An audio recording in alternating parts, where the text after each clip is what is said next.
Good morning. So this is Wanji Williams from Your Forever Money. So in today's podcast, I've got a very interesting guest. My guest is a university professor, and she's also an entrepreneur. And she's got not one, not two, but three sources of income. She's also got a very interesting life story.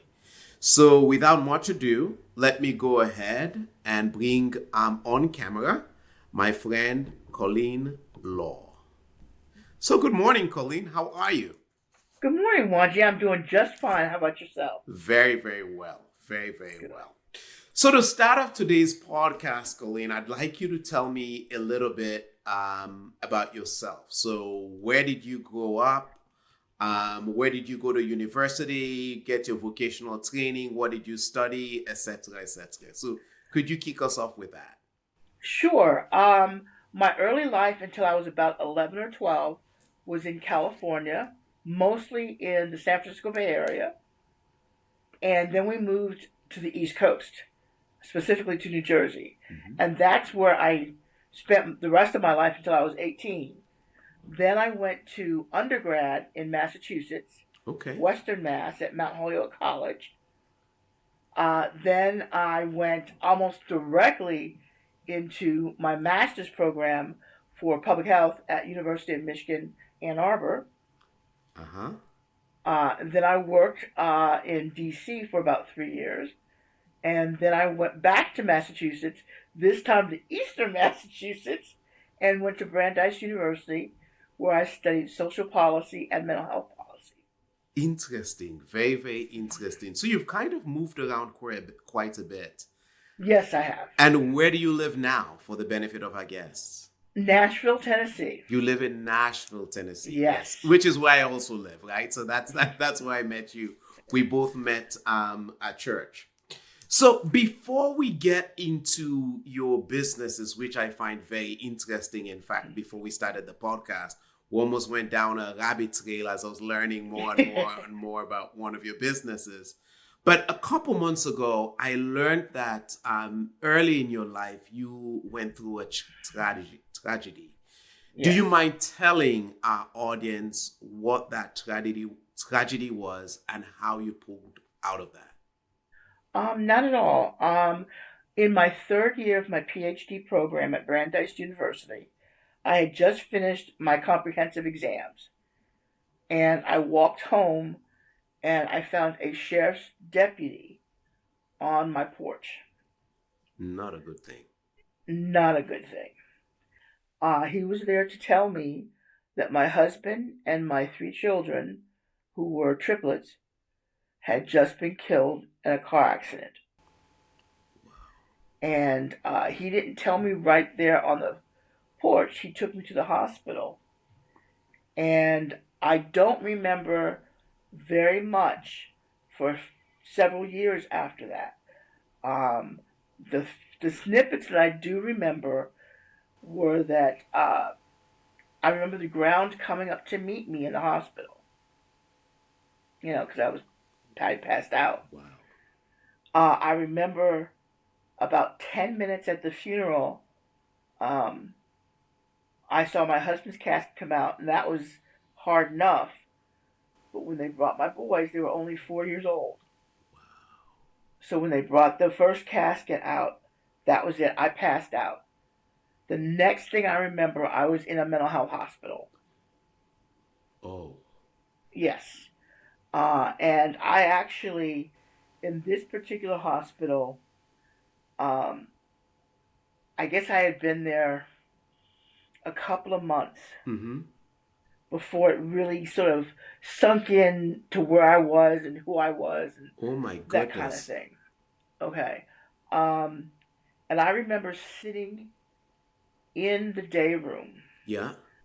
On a sofa, writing in my journal. Yeah. And we were getting ready to do one of those innocuous little games they have you do. Sure. And I was sitting there and I heard a voice. I heard the voice and it said, "Look." And I knew it was God. Yeah. I looked up and I looked around the room and I said, "God, I don't want to be like these people." Wow. Wow. Wow. So 2 weeks later, I was now uh, in my parents' custody. Yeah. They had moved me from Massachusetts, where I had been living, to Nashville, Tennessee. Or Okay. at that point, they were living in Franklin. Sure. Okay. Um, and I was in their custody, living in their house. And I still was not myself. I can only imagine. In fact, I spent 10 years in and out of mental hospitals in Tennessee. 10 years. 10 years. Wow. Okay. And during that 10-year period, I was getting better, but there's always this, wait a minute, why am I surviving? Got it. Why didn't I go with my family that day? Wow. There's Wow. nothing for me to live for. Sure, sure. All of those thoughts that come in. But 10 years, almost to the day, Yeah. I can't, I don't know what it was. Well, it was God, obviously. Yes. But I decided I wanted to finish my PhD program, which meant doing my dissertation. Wow. So you had, obviously, with the crisis you had taken a break, a 10-year break. Yes. And it was very difficult, but I was able to jump through the many hoops that you have to go through to finish the program. Yeah. The only thing is, when I got back and was allowed back into the program, nobody who knew me or my work was left at the school. So did you go back to Brandeis? Yes. Wow. So you moved? No, I did not move. Okay. I did this from Tennessee. Sure, sure. So it was very difficult. Yes. I mean, I didn't make it easy on myself. Wow. But I finally found a professor who was really willing to work with me. Sure. And she was fantastic. Wow. Okay, Dr. Sarita Balotra. Uh-huh. She has since passed, but she was fantastic. And in 2010, I graduated and got my PhD. I finished my dissertation in 1 year. Congratulations. The interesting thing, talking about you getting that PhD, there obviously a couple other people, or many, I don't know, who got their PhD that year. Mm-hmm. And in one sense, it would look like you all got the same degree and you all went through the same amount of work. But yes, clearly for you, the hill you had to climb, the hurdles you had to jump over, to me, you were way ahead of that class, right? In many, many, many respects. And I want to say I am so happy that you were able to share this, so proud you were able to share this, because many times with mental health crises, there's a stigma around that. Yes. And people don't want to talk about it. Even people who've been through it, once they've come through to the other side, they just want to block it out from their memory and move on. So I want to say a big thank you to you for sharing that, because there are many, many people who can benefit tremendously from your story. I think when I first had it, I told you, I think you need to write a book, right, about this experience. So have you written a book yet? Or are you planning to? I am writing a book now, and I do talk about this experience briefly. Yes. The book is on how to write your dissertation in 1 year. Good. So it starts with my story. Interesting. Very, very, very interesting. So that's a good segue. So I'd like you to tell us what led you down the path of entrepreneurship and having multiple sources of income.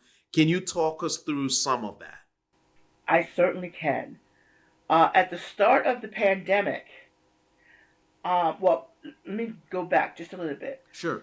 At our church in 2019, we had a series of courses that we could take. One was 48 Days to the Life You Love by Dan Miller. I took that course. So did I. Okay. I took it the second time it was provided. And that introduced me to Dan Miller. So in late 2019, Dan Miller had a podcast, not a podcast, a webinar Yeah. to learn about his group titled the 48 Days Eagles. Yeah. Okay, so I was on that webinar. And midway through the webinar, I heard God again. He said, Yeah. go. So by the end of that webinar, I had restructured my budget, gotten rid of enough things in my budget to pay for the membership, the monthly membership, Wow. to the 48 Days Eagles, and I was an Eagle. Okay. So that was the start. Now, the 48 Days Eagles was a group of more than 700 people around the world. And from the moment I became a member, I did everything I could to learn everything they had on businesses, entrepreneurship, productivity, leadership, everything. I mean, I didn't just put a toe in. I went head first. Wow. Okay. And then about a year and a half after joining, I opened my first business. Okay. And what was that business? That was ABD Coaching Solutions, which is an academic coaching business where I help people who have been away from their schools, their universities, and have come back to write their dissertations in 1 year. Wow. Okay. And since 2021, when it started, we have helped 812 people get their PhDs. Thanks for listening to this podcast. Please remember to hit subscribe on YouTube or whatever platform you use so you can get new episodes as soon as they're published. That's amazing. That's an amazing number because, again, a PhD is not a light degree by any stretch. No. And we're talking over a 4-year period, 800 people. That's a lot. So let's talk a little bit about the business. So help me understand, how do you market it out there? And then help me understand, what's the process, right? You come alongside people and how do you help them get the dissertation done in 1 year, right? Which is a short time frame too for a PhD. So talk through that. How do you market it? And then how do you help people through the process? Well, I have to tell you, it started out as a word of mouth marketing process because I did not know how to get the business going. So what I did is I called all the retention officers, who are the people who are they're skilled in keeping students in the universities until they graduate. Got it. Okay, so they know all the students who are struggling for whatever reasons. Yeah. Okay, so I called retention officers at several universities, introduced myself, told them what I was doing, let them go to my website, ask all sorts of questions, whatever. And 1 or 2 sent students to me. The students went through, in a year or less, graduated. They sent more students. I was talking to more retention officers. Great. So really, those 812, of the 812, at least 810 were from retention officers whom I had called and established relationships with. Fantastic. Yeah. Wow. So that is great. So now, assuming I'm a PhD candidate, I'm not, but assuming I'm one, what would your process be with me? So let's just say, hey, I call you, hey, I've left my PhD for 5 years. Life happened, had a family, etc., etc. And now I'm ready to get back in the game. What's your process? How do you walk people through that? Well, the first thing is we have 3 conversations. Yeah. In those 3 conversations, I am able to ascertain how serious you are and what you are willing to do to complete your dissertation, and whether myself and my staff are the correct people to help you. I see. Okay. I see. Once we decide, yes, you can be one of our clients, you then take what's called the DISC inventory, which is a personality assessment. And I've used this from the very beginning. I use it for two reasons. One, so I learn how the client best learns so that I can help them that way. And then two, to see how I can adapt my curriculum to them. Now, my curriculum is based on 3 pillars: personality, mindset, and habits. I see. I see. Okay. And that's the main part of the curriculum. And we do several things under each pillar. Sure. But once we have the DISC assessment from the clients, then we develop a sub-curriculum that is tailored to that specific client. Wow. This is interesting. I would guess, I'm just guessing that maybe a large part of your success comes from the fact that you're tailoring your process to match the person's personality, etc. Because a lot of teaching, right, if you think about teaching in a class, it's just one way and you hope everybody learns that way and then, you know, they're done. But this is very, very interesting that you're using the DISC profile to tailor how you work with that client. That's very, very interesting, yes. I have to admit. And we, in addition to the DISC, we work on their mindset if it needs to be worked on. Okay. And we work on their habits based upon the personality profile. Fantastic. Man, we could go on and on and on about this because I find that interesting. But I've got to ask another question. So sure. I know we've gone down the road of your side businesses, but I'm going to back up a little. What's your main profession? What do you do every day for a living? I don't need to know the employer. I just need to know the industry and kind of what you do. I am a professor of public health and public health policy at a Christian university. Yeah. Online. Yes. And I work full-time there. Wow. Plus, I have my businesses. Interesting. Very, very, very interesting. Wow. I like that. And how long have you done that? Have you been this professor working online full-time? 14, almost 15 years now. Oh, wow. So you've done it for quite a while. Yes, I have. And you've always done it online? Yes. Wow. It was interesting. Once I got my PhD, now I had always thought I was going to do research. So I did all the research assistantships and all of that. Sure. Never thought about teaching, which was interesting because I have about 6 generations of teachers in my family, on my mom's side of the family. But you just couldn't see it coming to you. I could not. So I did all sorts of things until I could find something. And one of the things I landed on was tutoring. And in the process of tutoring, I learned I loved teaching. Wow. So then I started looking at teaching jobs. And I found, this is the third university I found, which was Liberty University. Yes. And I went through the application process. Mm-hmm. During the interview, it was more like I was running the interview than they were. There were 2 people there. Interesting. Because it was just that comfortable. Yes. And at the end of the interview, I claimed that job in Jesus' name. Wow. And you got it. 3 months later, I had the job. Fantastic. That's great. That's very, very good. Very, very, very interesting. And to me, I find it interesting that you were working online full-time long before COVID. You were very comfortable with it. So, wow, that's good.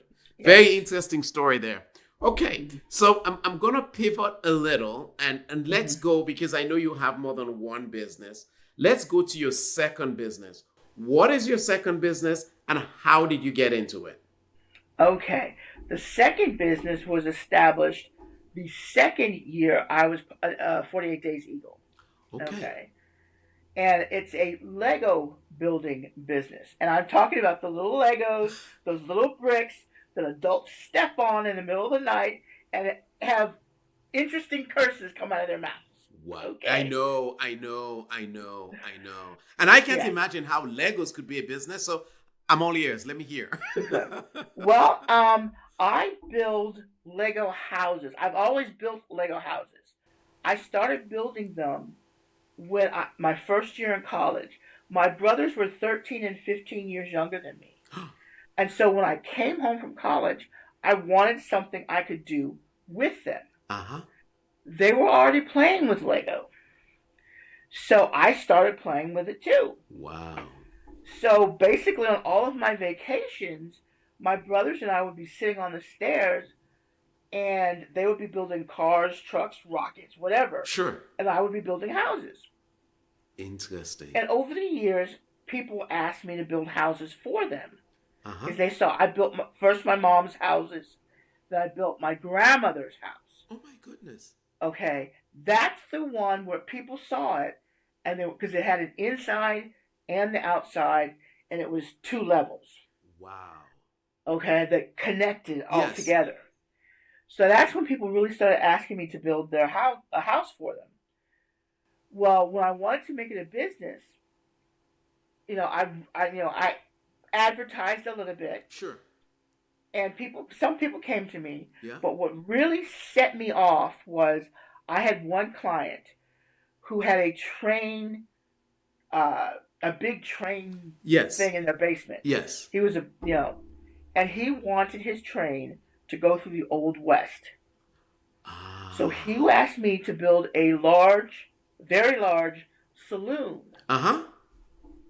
And in the process of building it took me almost 7.5 months because I had to do research on what a saloon looked like back in the Old West, because all the ones today Yes. have been modernized. Sure. Okay. So I was watching, those TV shows and, Western TV shows and everything to try to get the decor right. Yeah. And in the middle, in about the third month of me building the saloon, he was driving and he had a flat tire on the side of Interstate 65. Yes. Somebody hit him and left him for dead. Oh. And his parents, I knew his father because his father worked where I lived. Sure. So once they got him to the hospital, his father asked me to continue to build it because he was talking about it all the time when he was not in a coma. Yes. Okay. So I continued to build it, and then his parents, once I finished, put it under glass in his hospital room. Wow. With my name and everything and my contact information on there. Sure. That is what skyrocketed my business. Oh my goodness. I had doctors, nurses, anesthesiologists. I mean, everybody that came into the room got my information. I'm amazed. I mean, you think about a great marketing plan, you think about all sorts of marketing plans. That would never have been one of them, at least not for me, that would have come up with. So that is really what skyrocketed my business, that aspect of my business. Sure.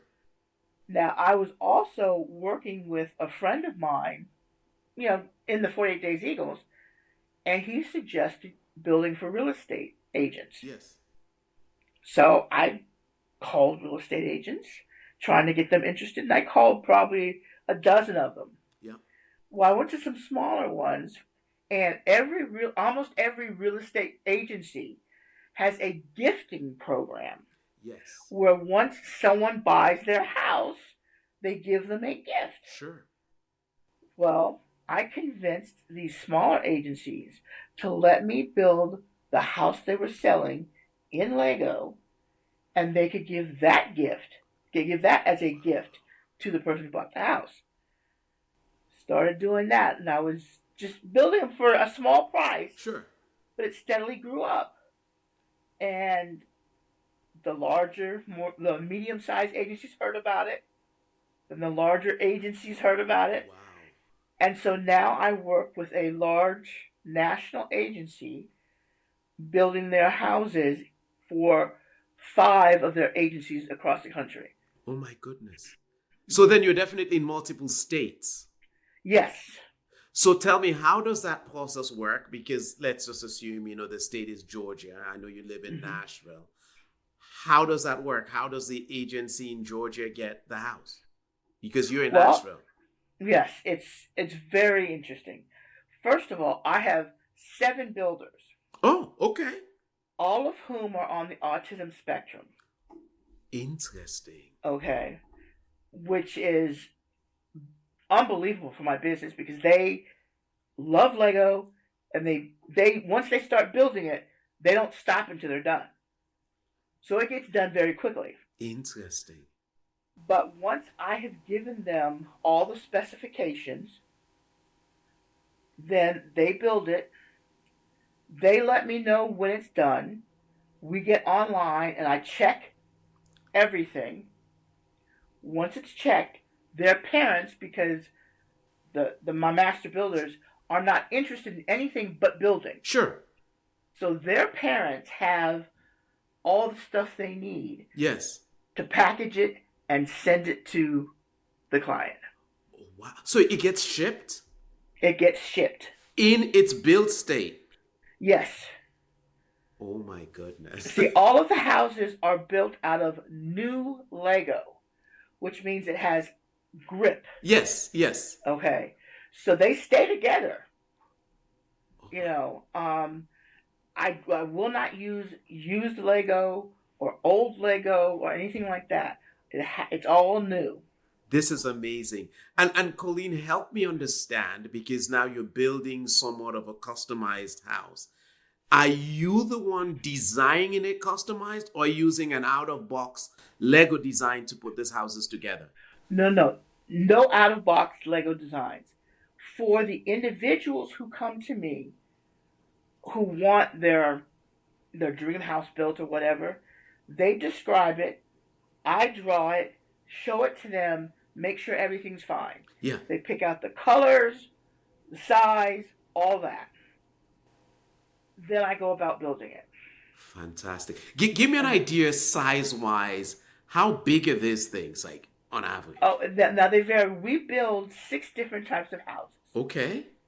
Okay, now the largest one that we've ever built is the saloon that I mentioned. Yes. It was 4 feet high. Yes. That's amazing. That's really amazing. The other question I have for you, and again, we could go on forever, but the other question I have for you, you mentioned you've got 7 builders, and they're all on the autism spectrum. So first of all, thank you for hiring them and giving them work, because not everybody would want to do that. But this is fantastic. Yeah. I mean, because clearly they're talented. They can produce good work. So thank you very much for doing that. How did you decide to do that, where all your builders on the autism spectrum? How did you come about that? Well, first of all, I knew I wanted to have builders who had challenges. So initially, I was looking at veterans with PTSD. Yes. Because there's a lot of adult fans of Lego out there.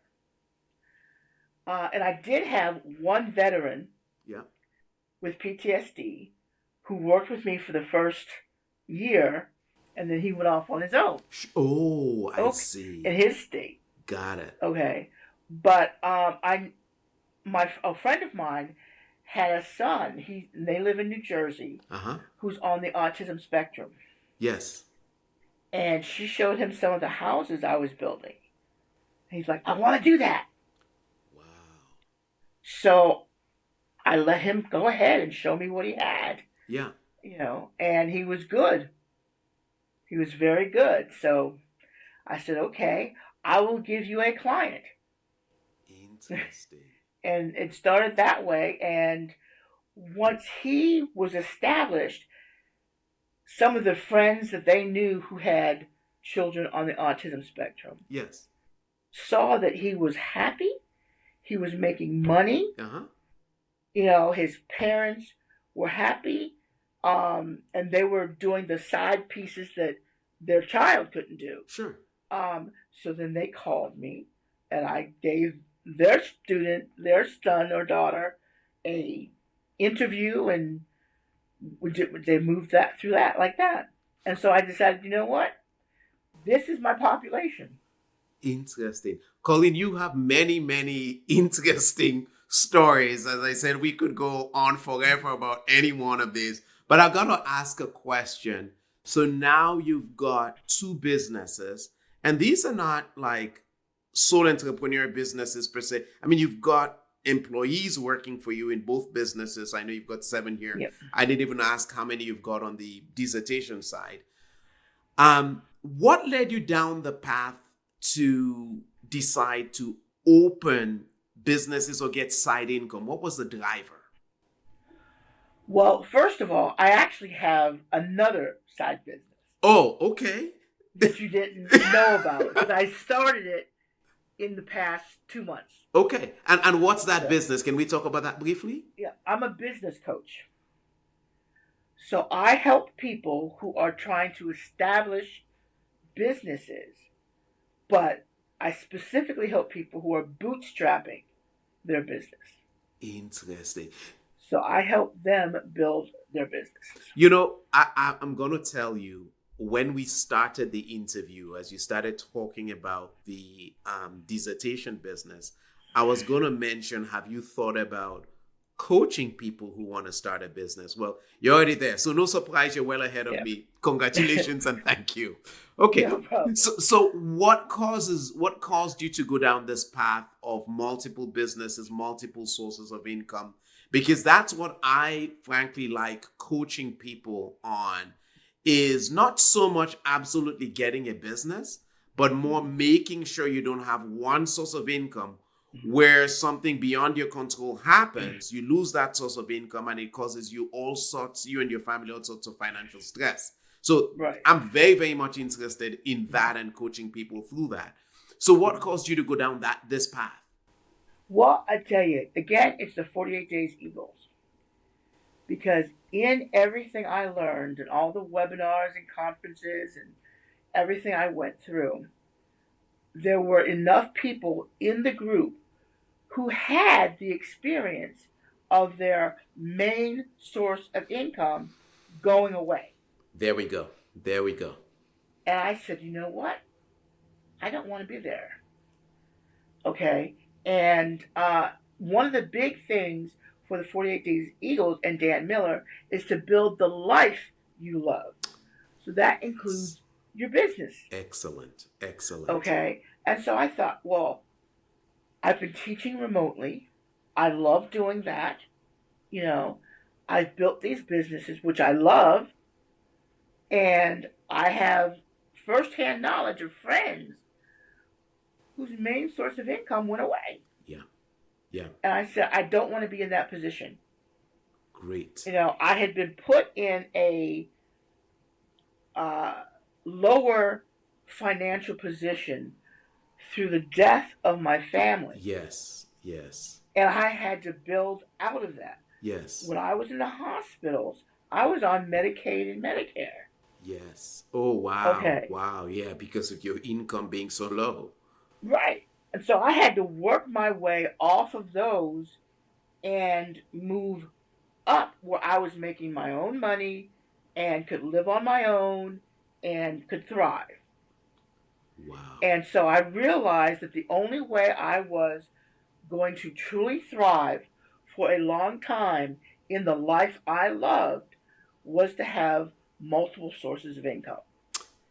And every book I read, every podcast I listened to, verified that. Fantastic. I completely agree with that, because again, for me, it's not money for the sake of money.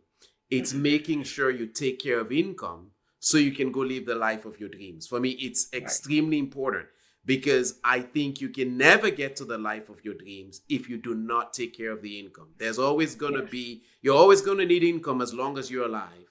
And if you do not take care of the income and making your income secure and stable, there's just no way you can get to the life of your dreams. So fantastic. So as we kind of start to wrap up here, so a few questions.